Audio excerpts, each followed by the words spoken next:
Hello. Today we'll be talking about cardiovascular system. We are starting medical surgical nursing.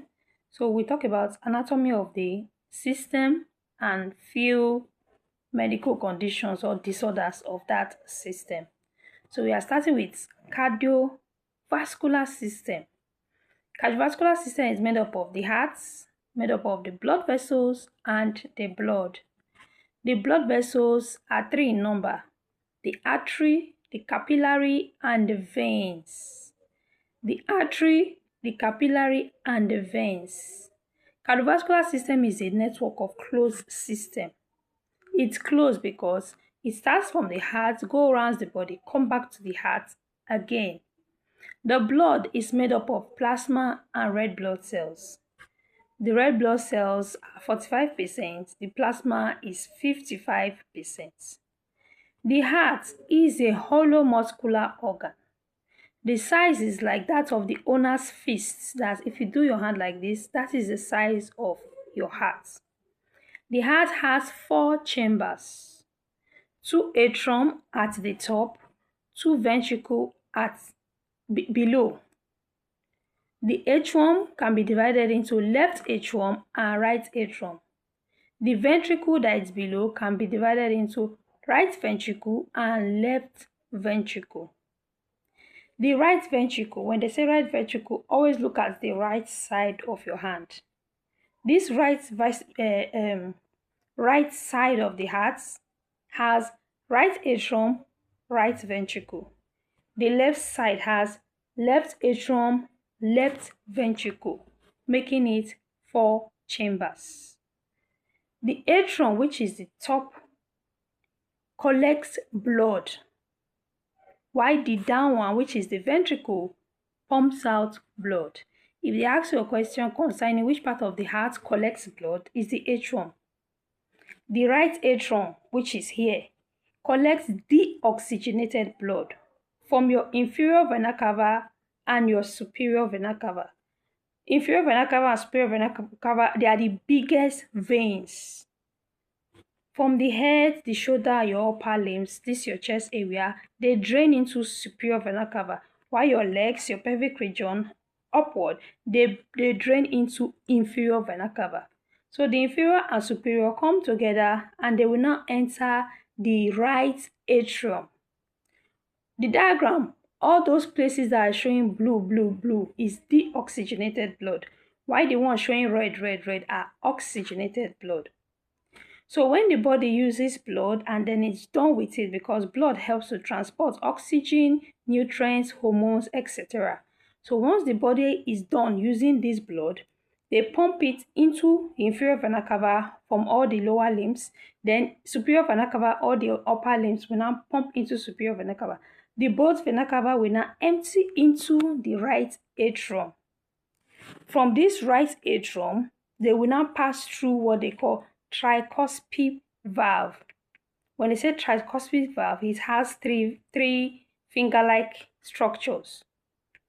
Tricuspid is on the right, bi is on the left. So when your inferior and superior vena cava empty into the right atrium, it passes through the tricuspid valve into the right ventricle. From the right ventricle, the blood will now move to the lungs through the pulmonary artery. When it gets to the lungs, it will be oxygenated. That's where exchange of gas will now take place. Oxygen will come inside, carbon dioxide will go out. When this blood has been oxygenated, the blood will now come to the right side of the heart. Through the pulmonary vein, it will now enter the right atrium. From the right atrium, we will pass through the bicuspid valve. Two finger-like. The left is tricuspid, the right is bicuspid. So from the right atrium, the oxygenated blood now is now red. It will now go to the left ventricle. So from the pulmonary, it comes to the left atrium. From the left atrium, it passes through the bicuspid valve and go to the left ventricle. When it gets to the left ventricle will now pump it through the aorta into the system. The aorta is the largest, or you say the biggest, artery in the body. So that circulation between the heart and the lungs back to the heart is called pulmonary circulation. But circulation from the heart to the body, then from the body back to the heart, is called systemic circulation. Let me just run through it again. The heart is made up of 4 chambers.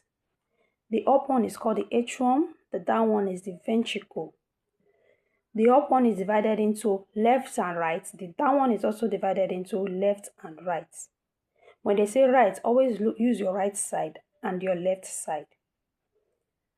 When blood is being used by the body carries the oxygen, the nutrients, the hormones, etc. from the blood. Then the deoxygenated blood, which is blue on the diagram, will now pass from the inferior vena cava, from the legs, etc. They will carry blood to the inferior vena cava. Then from the head, the shoulder, the upper limbs, and the chest area, they will carry their deoxygenated blood to the superior vena cava. So the superior vena cava and inferior vena cava will join together and empty this deoxygenated blood into the right atrium. Atrium receives blood. Ventricle pumps it out. So if you have superior vena cava, will now empty to the right atrium. From the right atrium, this blood, you can say dirty blood, this blood will now pass through the tricuspid valve into the right ventricle. From the right ventricle, it will now pump it to the lungs to go and clean it up. When the right ventricle pumps this blood passes through the pulmonary artery. That's the only artery that carries deoxygenated blood. Every other artery carries oxygenated blood except pulmonary artery. So this pulmonary artery, left and right, will now take this deoxygenated blood to the lungs. Lungs will now clean it up during your inspiration. Oxygen will enter, carbon dioxide will leave. Then the blood will now go back through the pulmonary vein into the heart. Pulmonary vein is the only vein that carries oxygenated blood. Every other vein carries deoxygenated blood. So when this clean blood now comes to the left atrium, it will now from this left atrium pass through the bicuspid valve into the left ventricle. The left ventricle, which is the main one that pumps oxygenated blood, will now pump this blood into the aorta. Aorta is the largest artery rather. So when it pumps it to the aorta, you see this arc of aorta, these 3 things that they are showing you arrow going up. So when you pump to the aorta will now start separating, now distributing this blood through this true arc. From there, coronary artery, which is the artery that supplies the heart to, will also collect its own blood from the aorta and supply the heart, because the heart too needs blood. So the artery that supplies the heart is coronary artery. The vein is also coronary vein. So that's all concerning circulation of blood through the heart and the different parts of the heart. So we'll move now to the questions. We'll be taking question 1 to 20 on this. So the first question says, which chamber pumps oxygenated blood into the systemic circulation? I said pulmonary circulation is the blood moving from the heart to the lungs to clean it up and back to the heart. Systemic circulation is oxygenated blood moving from the heart to the body. The body will now use it up, now bring it back to the heart so that the heart can take it to the lungs to clean. So which chamber pumps? When they say which chamber pumps, you should know it's ventricle. Ventricles are the ones that pumps. Atriums are the one that receives the blood. So which one pumps oxygenated? Left always deals with deoxygenated. My right side, right deals with deoxygenated. Left deals with oxygenated. If you know that right is deoxygenated, that's blood that does not have oxygen. Left is oxygenated, means blood that has oxygen. And the atrium they receive, the ventricle, they pump. So you know that, oh, it's the left ventricle that pumps, and left ventricle pumps oxygenated blood. So your answer to number 1 is D, left ventricle. It is the left ventricle that pumps oxygenated blood into the systemic circulation. Next question. Question 2. Question 2 says the normal electrical impulse of the heart begins in the diagram of the heart. You know, I said there's 4 chambers. The electrical impulse of the heart actually has 4 parameters, or yeah, you can call them parameters that starts the electrical waves. They have SA node, sinoatrial node, AV node, atrioventricular node. They have Purkinje fibers and bundle of ACE. So what happens is that this SA node, which is a sinoatrial node, sinoatrial, you know, is in the atrium. Sinoatrial is in the atrium. That is they call it the pacemaker. That is what starts the electrical impulse of the heart.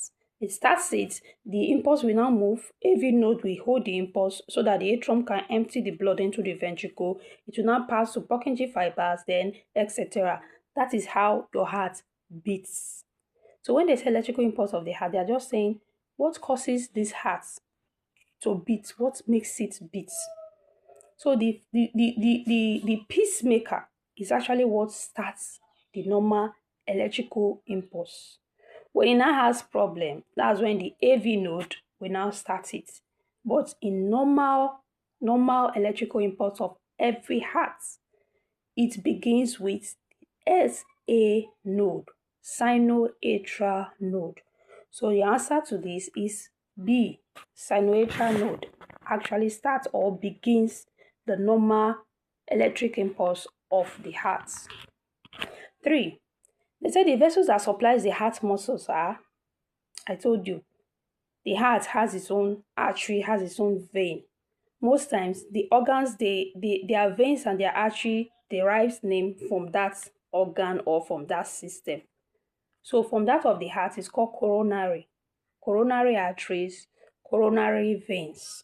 So the vessels that supplies the heart, either the artery, the vein, is called coronary. So anywhere you see coronary, you know it's for the heart. Pulmonary is for the lungs. Carotid is going to the brain. Then renal, the urinary system. So the vessels that supplies the heart muscles are called A, coronary arteries. 4. Left-sided heart failure commonly causes, when they say left-sided, it means here. Right-sided is here. Right side deals with deoxygenated blood. Left side deals with oxygenated blood. So if there is a problem with the left side, what is the common sign? The common sign will be A, pulmonary congestion. Why? Because when the blood leaves the right side, it goes to the lungs. After the lungs has cleaned it up, it must put this blood to the left side. But when the left side is having problem, it means when the blood coming from the lungs gets to that left side, the left side is not able to pump out everything. It means there will be residual blood, and blood must come from the lungs. As it's coming, it's trying to push it, and the left ventricle is not pumping it out. That means there will be leftover blood from the lungs even going to the heart.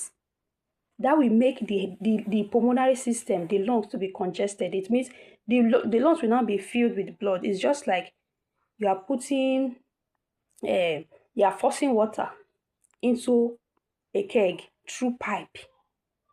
When that keg is full, there's no way for water to go out again.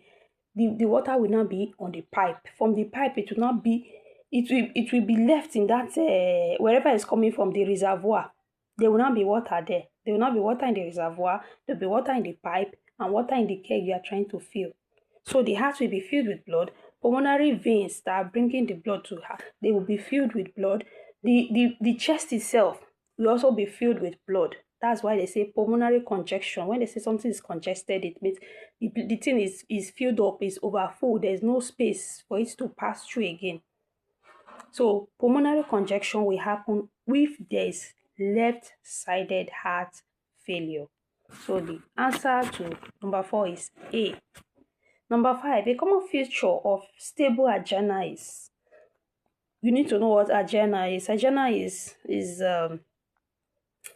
like a discomfort, chest tightening or chest pain. It's like it will be as if the chest is kind of tight, and then you cannot breathe well. You are having discomfort, as if the chest is tight. That's angina, chest pain. So they say common feature of this angina is 1, chest discomfort. You'll be having discomfort. Before you know, that's if the chest is tight. Maybe like those people that have a asthmatic attack. It will be as if they cannot breathe. Why? Because there is a spasm of the muscles in the lungs there. So that's how this angina is. You have chest discomfort because as if it's tight, as if you're feeling pain, as if you cannot breathe. So the answer is A. Chest discomfort, precipitated by exertion, etc. Sometimes it may not even be precipitated by exertion, but there will just be chest discomfort, there will be tightness of the chest, there will be chest pain. So those are features of angina. A priority action for acute chest pain is very important too. Once you're having anything acute, it means the thing just happens suddenly. And many of those sudden things, they are very, very dangerous. So when a patient is having acute chest pain, what should you do? You must assess this patient and obtain vital signs. Because your vital signs is actually very important, because it can tell you when something is wrong. It can tell you immediately that there's something wrong with this. So when somebody is having any acute chest pain, please, what you need to do is assess promptly the patient and obtain vital signs. Specific marker commonly used to detect myocardial injury is, when they say cardiovascular from the heart. Myo is muscle. So when they say, how do you detect injury to heart muscle? That's the question. Detect myocardial injury. When they say specific markers are just like, they're actually hormones. They are hormones that when they are present, you know that there's a problem. So when you do some tests for some patients and then you see these hormones, that's why they call it specific markers, are for specific diseases or specific conditions. So when you do these tests and then you see these markers, you see these hormones present, you say, there is a problem. So when you see troponin, when you do tests and then you see troponin, you know that there is a problem with the heart muscle. There's a problem with the heart muscle. Hemoglobin is from red blood cells. Albumin is a protein. It's in your plasma. Sodium is your normal electrolytes. Number 8. Number 8 say a major modifying risk factor for coronary artery disease is. A major modifying risk factor for coronary artery disease is. Coronary artery disease, you can also call it CAD, coronary artery disease, CAD. Coronary artery disease is when there is a fat or cholesterol blocking or plunging the coronary artery. If you know what they call atherosclerosis. Atherosclerosis means there's fat or there's cholesterol inside your bloodstream, inside the artery. So when there are deposits of cholesterol or fats inside the artery, there will now be reduced space, and that causes hypertension. The difference between atherosclerosis and coronary artery disease, because they're actually the same thing. The only difference is that atherosclerosis is accumulation of fat or cholesterol in the artery or arteries. But coronary artery disease is accumulation of fats and cholesterol just in the coronary artery, which is the artery that supplies the heart. So when there is fat and cholesterol in the artery that supplies the coronary artery, you call it coronary artery disease. But when there is accumulation of fat or cholesterol in other arteries, you call it arteriosclerosis. So the major modifying risk factor for coronary artery disease is hypertension. Because when there's fat or cholesterol in the bloodstream, it actually reduces the space, and that will make the heart to pump faster because it's trying to pump through a very tiny or narrow space. So your answer is A, hypertension. Number 9, a patient taking antihypertensive medication should be taught to. You don't just stop a BP drug like that. A, say take it consistently as prescribed. B, say stop it when BP improves. C, say double dose routinely. D, say share with relatives. You don't share your drug with relatives. Even paracetamol, you're not supposed to share it with anybody. It is prescribed for you and you only. You're supposed to take your drugs yourself. Don't double your routine, even if you forget to take it today. When you remember the next day, don't take yesterday's dose. Just take today's dose. Just take it. Don't double it. I forgot yesterday, so let me take it. You don't do that. If you forget, yesterday is gone. Today, take today's dose. Don't double it because you forgot yesterday's dose. You don't stop BP drug just like that. You don't stop it. Even if your BP have reduced. Instead, you go to the hospital. Your doctor will review you and may give you a lesser dose or tell you if you can stop it or not. But you don't stop it yourself. So the answer is A. You must take it consistently as prescribed. Question 10. Hypertension may be called a silent condition because hypertension is called silent condition because it brings little or no symptom. And it can just even go to heart attack once. So most times it may not give you any symptom at all. And it is chronic illness because it will stay in your body for a very long time. If you don't even go for a routine check, many people will not even know they have hypertension. So the answer is A. It may give few symptoms for a very long time, sometimes no symptoms at all. Many people actually know when they go for normal routine tests, they check it out, your BP is higher, then they come again, your BP is higher. That's why some people will just slump. They don't even know that their BP is high. So that's why it's called silent condition or silent killer. 11. Which finding may indicate fluid overload in heart failure? Fluid overload is A. Sudden weight gain. Why? Because when the heart is failing, there will be reduce your pulse rate. There will be reduced pumping action of the blood of the heart. And when the heart reduces its pumping action, the kidney will also reduce its filtration. Why? Because it's now small blood that is now passing through the kidney. If the heart was pumping like 1 liter per minute, it's now pumping like 500 or less than 500 per minute. It means what it's pumping is what will be circulating. So when it is heart failure, the heart will pump less. The kidney will now filter less. It means your urine will now be reduced, and that means there will now be fluid in your body. There will be accumulation of fluid in your body. Then suddenly you just see that you are gaining weight. Meanwhile, it's not normal weight, it's fluid that is retained in your body.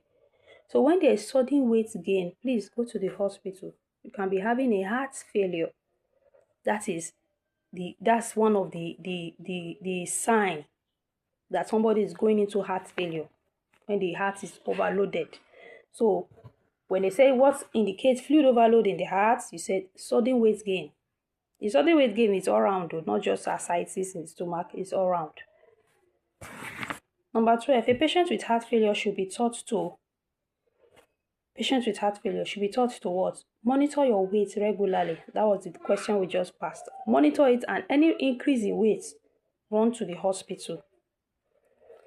13, a position that can help relieve breathlessness, dyspnea, or pulmonary congestion is what can help you to reduce breathlessness during pulmonary congestion. You know, they say when there's left-sided heart failure, there will be pulmonary congestion. So what can help to relieve this congestion is A, high followers. High followers position is just the way I'm sitting now.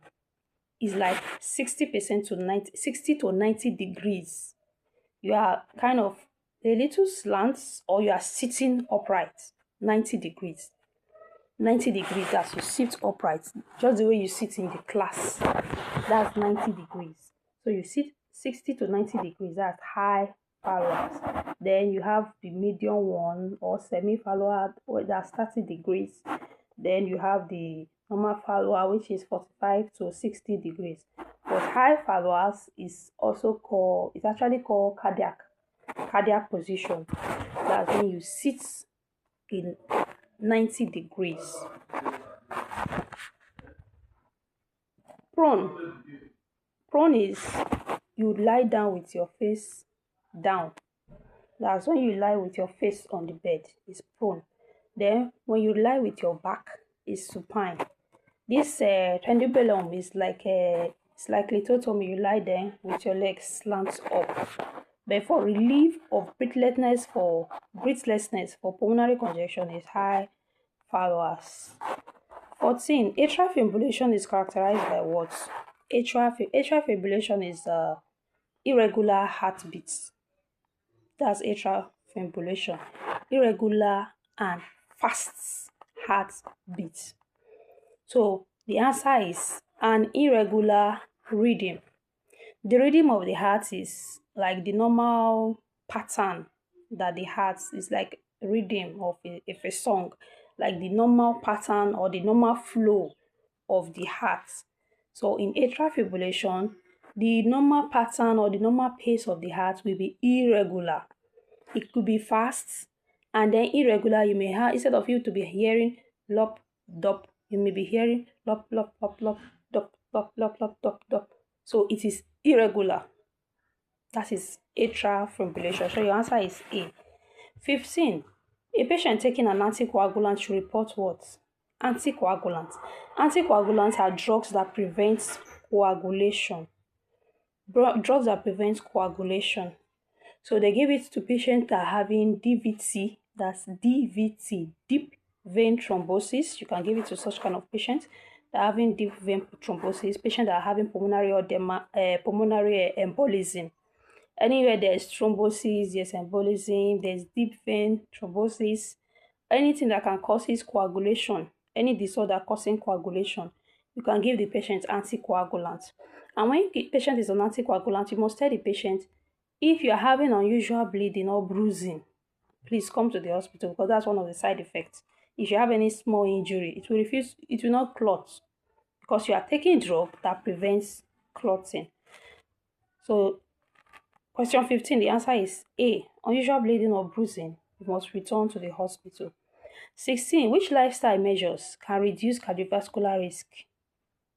Exercise, minimal or not over exercising, because some people over exercise. So regular appropriate physical exercise or physical activity. Reduce smoking or stop smoking, stop alcohol, reduce your salt intake, take many fruits, water, vegetables, mostly when you are getting older. But when you are getting older, your organs are getting older too, they are getting weaker too. That's why your vitals are also reducing. So when you want to have a good cardiovascular system, you need to reduce a lot of things and you need to perform normal activities, normal and appropriate activities. Next question, peripheral artery disease commonly causes peripheral artery disease, PAD. What does it cause? When they say peripheral artery disease, they are talking about, they say, a circulatory condition where narrow arteries reduces blood. When they say peripheral is like surface. All those surface one is peripheral. So they say circulatory condition where narrow artery reduces blood flow to the limbs. All those small, there are some people, I think fair people, yes. All those fair people that you'll be seeing some tiny veins on their body. Those are peripheral arteries. So peripheral artery disease commonly causes a intermittent claudication. So what they do is that they actually reduce blood flow to mostly the limbs, mostly the legs. That's one of their issue or one of their symptoms. 18. Which finding is most concerning for myocardial infarction? Which finding is most concerning for myocardial infarction? Infarction is necrosis. It's actually more than ischemia. It's necrosis. It's necrosis or death. When they say infarction, is necrosis or death. So myocardial means the muscles of the heart is dead. So the most common finding that the muscle of the heart is dead. Myocardial infarction, the another name for myocardial infarction is heart failure. Heart failure. It's called myocardial infarction. So the most concerning problem is when you are having this crushing chest pain with sweating and dyspnea. When you're having crushing chest pain with sweating and dyspnea, you know that the person wants to fall, wants to collapse. And once this person collapses, heart attack, the person may go immediately, the person may get to the hospital, etc. So that's actually the warning sign that this person is going into a heart attack, because myocardial infarction itself is heart attack. It means the muscle of the heart is no longer receiving blood, or the blood that the muscle is receiving is very, very tiny, very, very small. And it's the muscles that pumps the blood. Without the heart, there's no blood in the system. So when the heart itself does not receive blood, it cannot pump. Just like when you don't have power to do anything. So that's what myocardial infarction is, a heart attack. And the crushing pain and sweating and dyspnea is just sign that the person is going into a heart attack. 19. It said after femoral cardiac catheterization, the nurse should monitor the sites for femoral cardiac catheterization. I told you that the femoral artery is in your groin. If you see a child, if you can do the groin very well, you can actually see a very big artery. Even you yourself, you can even see, maybe if you can see your groin, there's a way you can do it. You see a very big artery there. That artery, they can insert what they call catheter. It's very tiny tube. They even do it on the ankle, mostly when they want to do some procedures and the rest. That's what they also do for your chest when they are doing dialysis. They call those things catheterization. Insertion of tiny tubes that are actually like they are just like your cannula, but they are bigger. So femoral catheterization is when they put this tiny tube on your groin. They either use it for treatment or they can use it for x-rays, etc. So when they do that, you should monitor the site for bleeding or hematoma. Always monitor that site if the site is bleeding, because that vein is very big. If that place starts to bleed, within 5 minutes, the patient will die. So that's why you need to monitor that site for bleeding and for hematoma. Question 20. They say the main purpose of cardiac rehabilitation any rehabilitation is for recovery. Once you hear rehabilitation, is always for recovery and to help this patient and teach this patient to prevent future occurrence of that situation. So cardiac rehabilitation is just to support the patient to gain recovery and to reduce future cardiovascular risk. So that's it. So your answer is A. So that's all concerning cardiovascular system. There are plenty more questions. But this is the one we can take for now. We'll continue by September. We'll deal with more questions.